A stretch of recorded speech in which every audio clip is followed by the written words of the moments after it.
সুপ্রিয় শিক্ষার্থী, আসসালামু আলাইকুম। নবম শ্রেণীর সকল শিক্ষার্থীকে আমি আজমিয়া মিস আমার পক্ষ থেকে জানাই প্রাণঢালা শুভেচ্ছা এবং অভিনন্দন। প্রিয় শিক্ষার্থীরা, আজকে আমি তোমাদের ইংরেজি প্রথম পত্রে লেসন 3B এর লাস্ট হাফ নিয়ে হাজির হয়েছি। তো চলো ক্লাসটা শুরু করি। শিক্ষার্থীরা, এর পূর্বেই তোমরা ইউনিট 1 লেসন নাম্বার 3B কিছু অংশ তোমরা পড়েছো, আমাদের সম্মানিত শিক্ষক আলোচনা করেছেন। এরপর থেকে অর্থাৎ লাস্ট হাফটুকু নিয়ে আমি আজকে উপস্থাপনা করব। তো লাস্ট হাফের কিছু আগে কিছু কথা বলে নিই। আমরা ইতিমধ্যে লেসন নাম্বার 3Bতে পড়েছি যে আমাদের 1974 সালে 25শে সেপ্টেম্বর সদস্যপদ অর্থাৎ বাংলাদেশ যখন জাতিসংঘের সদস্যপদ অর্জন করে, সেটা ছিল হচ্ছে 1974 সালে 25শে সেপ্টেম্বর। তার ঠিক এক মাস পরে বঙ্গবন্ধু শেখ মুজিবুর রহমান, আমাদের জাতির জনক বঙ্গবন্ধু শেখ মুজিবুর রহমান, উনি জাতিসংঘের সাধারণ সমাবেশে গিয়েছিলেন সেখানে তার বক্তব্য পেশ করার জন্য। এবং মজার ব্যাপার হচ্ছে, তিনি ছিলেন একমাত্র ব্যক্তিত্ব যিনি সর্বপ্রথম ইউএনতে উনি বাংলা ভাষায় স্পিচ দিয়েছিলেন। তো ইতিমধ্যে ওই বিষয়ে মোটামুটি অনেকখানি কথা হয়েছে। তো সেখানে আর কি প্রসঙ্গ আমাদের জাতির জনক তুলে ধরেছেন সেই বিষয়ে আজকে আমাদের এই লাস্ট হাফের মধ্যে আছে। তো চলো আগে আমরা দেখে নেই যে এখানে কি বলা হচ্ছে। দেখো, লেসন 3 আবার লিখেছি লেসন 3, এটার ইউনিট 1-এর মধ্যে লেসন 3B কিন্তু বাকিটুকু আমরা যাব। In his speech, Bangabandhu expressed his utmost gratitude to the UN and the international community for standing beside Bangladesh with their aid and support in the reconstruction of the war-ravaged country, relocation of 10 million war refugees who took shelter in India during the Liberation War. শিক্ষার্থীরা, তোমরা জানো যে এটা একটা খুব major একটা topic এবং বঙ্গবন্ধুর সময়ে তার পার্সোনালি যে সংগ্রাম তিনি করেছেন বা দেশকে স্বাধীন করার জন্য যে সংগ্রাম তিনি করেছেন, সো টোটাল বিষয়টা নিয়েও কিন্তু ইউনিট 1 সাজানো। সুতরাং এখানে কিন্তু অনেক কথাগুলো ডিটেলে লেখা আছে। তো আমাদের লাইনগুলো কিন্তু বেশ বড় বড়, আমরা একটু ভেঙে ভেঙে পড়ব। বলেছে যে তার বক্তব্যের মধ্যে আর কি, বঙ্গবন্ধু এই যুদ্ধ বিধ্বস্ত দেশের পুনর্গঠনে এবং এই ভারতে আশ্রয় নেওয়া 10 মিলিয়ন, বলছে যে 10 মিলিয়ন যুদ্ধ শরণার্থীদেরকে তাদের আশ্রয় দেওয়ার মাধ্যমে যে সাহায্য এবং সহযোগিতা করেছেন, তার জন্য বঙ্গবন্ধু তার সর্বাধিক বা পরম কৃতজ্ঞতা প্রকাশ করেছেন জাতিসংঘের প্রতি এবং আন্তর্জাতিক পর্যায়ে।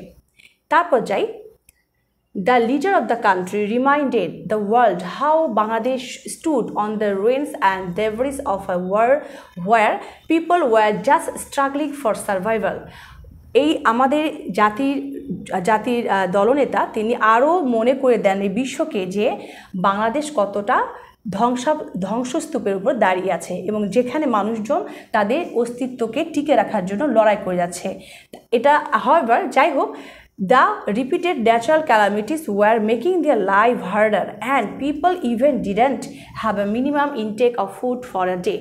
মানে একে তো তারা একটা ভীষণ রকম একটা ধ্বংসস্তূপের উপর বা ধ্বংসের উপর দিয়ে কিন্তু তাদের জীবনটা আবার নতুন করে সাজানো হচ্ছে। তার উপর আবার যে অনবরত যে বারবার পুনরাবৃত্তি হচ্ছিল যে সকল প্রাকৃতিক দুর্যোগ, সেটা তাদের জীবনকে আরও কঠিনতর করে ফেলেছে।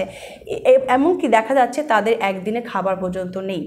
তারপর যাই, going beyond Bangladesh, he express solidarity for all the oppressed people around the world and denounced racism, discrimination, imperialism, and the use of force to stop people's justified movements for their rights.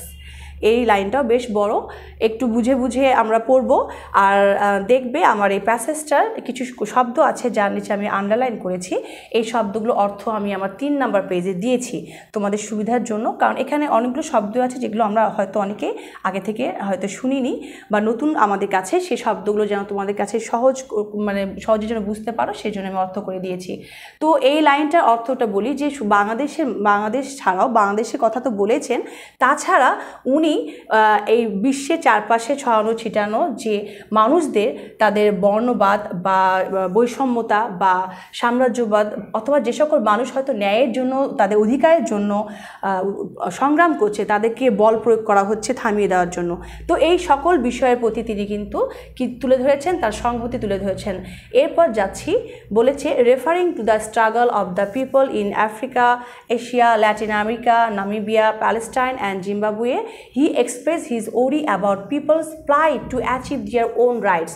অর্থাৎ এই প্রসঙ্গে তিনি আবার কতগুলো দেশের সংগ্রামের কথা তুলে ধরেছেন, যেমন Africa, Asia, Latin America, Namibia, Palestine এবং জিম্বাবুয়ে, এদের সংগ্রামের কথা তুলে ধরে তিনি তার উদ্বেগের কথা প্রকাশ করেছেন যে মানুষ কিভাবে তার অধিকার আদায়ের জন্য কীরকম পরিস্থিতির মধ্য দিয়ে পার হচ্ছে সেই বিষয়েও তিনি একটা উদ্বেগ প্রকাশ করেছেন। The leader of the oppressed noted, অর্থাৎ অপ্রেসড মানে হচ্ছে নিপীড়িত বা শোষিতদের নেতা আরও উল্লেখ করেন, when millions of people were destitute with unending মিজারিজ, only a handful of people were enjoying the highest luxuries।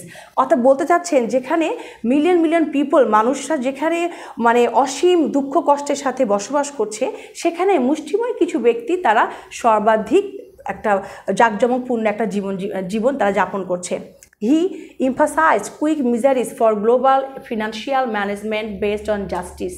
অর্থাৎ ন্যায় পরায়ণতার ভিত্তি করে তিনি বৈশ্বিক অর্থনীতি ব্যবস্থাপনার উপরে দ্রুত কিছু পদক্ষেপ নেওয়ার প্রতি তিনি গুরুত্ব আরোপ করেছেন। বঙ্গবন্ধু ওয়ার্ন দ্যাট, উনি একটা সতর্ক বার্তা দেন আর কি, যে that an absence of such a system would lead the world to experience an unprecedented misery of the history। অর্থাৎ বলতে চাচ্ছেন যদি এরকম সিস্টেমের যদি অভাব হয় বা এরকম সিস্টেম যদি না নেওয়া হয়, তাহলে কিন্তু সেটা আমাদের ইতিহাসে এই বিশ্ব কী করবে, একটা নজিরবিহীন দুর্দশার অভিজ্ঞতা অর্জন করবে। অর্থাৎ তিনি তার একটা গভীর চিন্তার কথা উনি এখানে প্রকাশ করেছেন যে অবশ্যই একটা সিস্টেম গ্রহণ করতে হবে সব সমস্যাগুলোকে দূর করার জন্য। তারপরে যাই, the leader of the third world countries expressed his deep concern over a global recession and inflation, unemployment, unequal distribution of wealth and opportunities, and the gap between the rich and the poor countries। এই তৃতীয় বিশ্বের দলনেতা আরও তার গভীর চিন্তার কথা প্রকাশ করেছেন। কিসের উপর চিন্তা করেছেন? এই যে বিশ্বময় যে বর্ণবাদ, যে মন্দা শুরু হয়েছে, যে মুদ্রাস্ফীতি শুরু হয়েছে, যে বেকারত্ব শুরু হয়েছে, যে সম্পদ এবং সুযোগে যে একটা বৈষম্যতা, তারপর দেখা যাচ্ছে ধনী এবং যে গরিব দেশ রাষ্ট্রগুলো আছে তাদের মধ্যে যে গ্যাপটা আছে, এই সকল বিষয় নিয়ে কিন্তু তিনি তার দুশ্চিন্তার কথাটা তুলে ধরেছেন। He described how those had hit the development plans in many poor countries of the planet। তিনি কিন্তু আরও ব্যাখ্যা করেছেন যে বিশ্বের এই গরিব দেশগুলোর যারা একটু উন্নয়নের পথে গেছে, তাদের কিন্তু কীভাবে এই বিষয়গুলো কতটা আঘাত করতে পারে সেই চিন্তার কথা উনি তুলে ধরেছেন। টু বঙ্গবন্ধু, তার মতে ইট ওয়াজ a global responsibility to fight these problems and take concerted efforts to put an end to this। বঙ্গবন্ধুর মতে যে এখন এই জিনিসটা, এটা একটা এখন বৈশ্বিক একটা দায়িত্ব হয়েছে এই সমস্যাগুলোর বিরুদ্ধে লড়াই করার এবং এই বিষয় অর্থাৎ এই সমস্যাগুলো সমাধান করার জন্য একটা ভালো পদক্ষেপ গ্রহণ করার। এরপর যাই, before he concluded his speech, অর্থাৎ তার বক্তব্য সমাপ্তি করার আগে বঙ্গবন্ধু ডিক্লেয়ার দ্যাট, তিনি ঘোষণা করেন যে Bangladesh would follow the paths of togetherness, brotherhood and mutual respect and cooperation. অর্থাৎ তিনি ঘোষণা করেছেন যে বাংলাদেশ, আমাদের ছোট্ট দেশটা সবসময় একত্বতার পথ অনুসরণ করবে, ভ্রাতৃত্বের পথ অনুসরণ করবে এবং পারস্পরিক শ্রদ্ধাবোধ এবং সহযোগিতার পথ অনুসরণ করবে। He expected the UN would take substantial roles in solving the prevailing human crisis in the subcontinent as well as in other countries.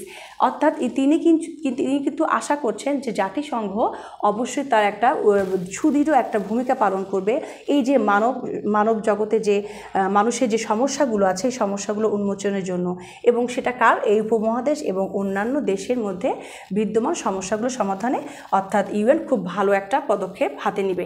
তারপর যাই, আরও একটা লাইন বাকি আছে, আমরা একটু পরে পেজে যাব। Bangladesh has been following the paths of Bangabandhu, the dreamer and the peoples leader.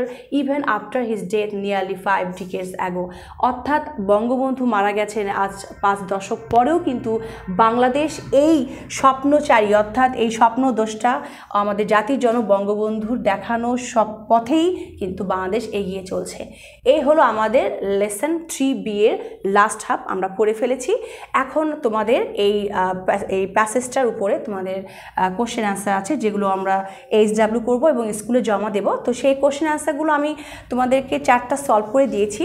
এই 4টি সলভ করলেই তোমরা এটা তোমাদের কমপ্লিট হয়ে যাবে HWটা করে অবশ্যই জমা দেবে শনিবারে। তো যাই হোক আমরা একটু দেখে নেই যে আমরা কোন কোন প্রশ্ন সলভ করব। How did Bangabandhu pay tribute to the language martyrs. আচ্ছা উনি কীভাবে সম্মান প্রদর্শন করেছেন? Bangabandhu paid tribute to the language martyrs by delivering his speech in Bangla at the UN। অর্থাৎ এই কথাটা আমি আগেই বলেছি যে তিনি কিন্তু এই যে আমাদের যে এত শত শহীদের ভাষা, এত লক্ষ লক্ষ মানুষের যে ভাষা বাংলা, এই বাংলাতে কিন্তু উনি ওনার বক্তব্যটা পেশ করেছেন জাতিসংঘে। And he was the first person in the history of the UN who did it for the first time. এবং উনি ছিলেন সর্বপ্রথম ব্যক্তি যিনি সর্বপ্রথম এই কাজটা করেছিলেন। Number 2, why did Bangabandhu seek for togetherness and global partnership. কেন উনি এই একত্রতা এবং যে বৈষয়িক যে সম্পর্ক সেটার সন্ধান করেছিলেন? কেন করেছিলেন? He sought for togetherness and global partnership because. কেন করেছেন? কারণটা হলো he always wanted to remove the discrimination and uneven distribution of wealth all over the world. অর্থাৎ পুরো বিশ্ব জুড়ে যে একটা বৈষম্য আছে, সম্পদে বৈষম্য, সম্পর্কে বৈষম্য, এটা দূর করার জন্য কিন্তু তিনি এটা চেয়েছেন। What foreign policy did Bangabandhu formulate in his speech. তার বক্তব্যে তিনি কোন ধরনের ফরেন পলিসি উনি গ্রহণ করেছেন? ওনার পলিসিটা কিন্তু এরকম, Bangabandhu express his ideology about relationship among the countries. He believed in mutual respect, national sovereignty, integrity and non interference into internal issues of other countries. অর্থাৎ এই যে শব্দগুলো আছে সবগুলো তোমার প্যাসেজ থেকেও পাবে, একদম ওখান থেকে সুন্দর করে তুমি লিখতে পারবে। বলছে যে বঙ্গবন্ধু কিন্তু কিছু আদর্শ মেনে উনি চলেন, যে আমরা অন্য কোনো দেশের বিরুদ্ধে সম্পর্কে আমরা ইন্টারফেয়ার করব না, আমরা হস্তক্ষেপ করব না, আমাদের মর্যাদাকে অক্ষুণ্ণ রাখবো, সম্মান বজায় রেখে চলবো, পরস্পর প্রতি শ্রদ্ধাবোধ রেখে চলবো। তো এই বিষয়গুলো কিন্তু এটাই উনার আইডিওলজি, এটাকে উনি এটা গ্রহণ করে উনি ওনার পথে হাঁটতে চেয়েছেন। This were the foreign policy that he formulated in his speech. Number 4, why did the text term Bangabandhu as a leader of the oppressed and leader of the third world. কেন বঙ্গবন্ধুকে এই টেক্সটে ওনাকে নিপীড়িতদের দলনেতা বলা হয়েছে? কেন বলা হয়েছে? এই কারণে বলা হচ্ছে, আমরা একটু দেখে নিই। From the text we can understand that. অর্থাৎ আমরা এই টেক্সটটা পড়ে কিন্তু আমরা বুঝতে পারি যে Bangabandhu was deeply concern about the recession and inflation, unemployment, unequal distribution of wealth and opportunities and the gap between the rich and the poor countries. He always spoke in favour of the oppressed people and that is the proper reason to call him as a leader of the oppressed and leader of the third world. অর্থাৎ আমরা এটা পড়েই বুঝতে পেরেছি যে বঙ্গবন্ধু কিন্তু যে ধনী দরিদ্রের যে একটা অসমতা সেটা নিয়ে উদ্বেগ প্রকাশ করেছিলেন, মুদ্রাস্ফীতি, তারপর হচ্ছে যে মন্দা নিয়ে, বেকারত্ব নিয়ে, সব কিছু নিয়ে কিন্তু উনি অনেক গভীর উদ্বেগ প্রকাশ করেছেন। তো এইটা উনি সবসময় কিন্তু কথা বলেছেন। আমরা জানি যে কোনো জায়গায় শোষিত আছে আর শোষক আছে, হ্যাঁ। তো উনি সবসময় শোষিতদের কিন্তু ফেভারে কথা বলেছেন। অর্থাৎ তার আইডিওলজি হচ্ছে কেন একটা দল শুধু কষ্ট পাবে, কেন একটা দল শুধু সুখ ভোগ করবে, এটা করা যাবে না, সমবন্টন করতে হবে। উনি এই আইডিওলজি গ্রহণ করেছেন। তো এই 4টা প্রশ্নের উত্তর তোমরা HW করে স্কুলে জমা দেবে। আর আমি আমার ডান পাশে যে পেজটা দেখতে পাচ্ছ, এই পেজে দেখবে আমি যে প্রথম পেজে যেগুলো আমি আন্ডারলাইন করেছি, যে শব্দগুলো একটু কঠিন, একটু নতুন, কঠিন বলতে বোঝায় একটু নতুন আমাদের কাছে, তো সেই শব্দগুলো আমি কিন্তু এখানে অর্থ লিখে দিয়েছি। পাশাপাশি আরও সহজভাবে বুঝতে কিছু সিমিলার ওয়ার্ডও লিখে দিয়েছি, 2-1টা বলছি। দেখো, আটমস মানে কি? পরম বা সর্বাধিক বা চরম, এটা হচ্ছে গ্রেট। গ্র্যাটিটিউড মানে কৃতজ্ঞতা, অর্থাৎ থ্যাঙ্কফুলনেস। রিকনস্ট্রাকশন মানে কি? পুনর্গঠন, অর্থাৎ রিফরমেশন। ওয়ার র্যাভেজ যুদ্ধ বিধ্বস্ত, অর্থাৎ ডেস্ট্রয়। রিলোকেশন মানে স্থানান্তর, এটা হবে রিনিউয়াল। তো এভাবে তোমরা তোমাদের যে শব্দগুলো কঠিন মনে হয়, আই থিঙ্ক তোমরা এই পেজটার মাধ্যমে তোমার প্রশ্নের উত্তরটা পেয়ে যাবে। তো এই হলো আজকে আমাদের ক্লাস। তোমাদের যদি প্যাসেজটা বুঝতে সমস্যা হয় তোমরা প্রয়োজনে আমার এই দেওয়া তথ্য থেকে তোমরা তোমাদের সিডাব্লিউ খাতাতে এই জিনিসগুলো লিখে একবার দেখবে, আবার প্যাসেজটা পড়বে, তাতে তোমাদের জিনিসটা সহজ হবে। তো এইচডাব্লিউ থাকলো এই চারটা এইচডাব্লিউ করে স্কুলে জমা দেবে শনিবারে করে। আর হলো আমার ডিটেল লেখা আছে, আমার বাম পাশে লেখা আছে। যদি কোনো তথ্যের প্রয়োজন হয়, কিছু জানতে চাও, আমাকে ফোন করতে পারো বা আমার মেসেঞ্জারে নক দিতে পারো। আবার নতুন ক্লাসে আমি হাজির হব। সে পর্যন্ত সবাই ভালো থেকো, সুস্থ থেকো। খোদা হাফেজ।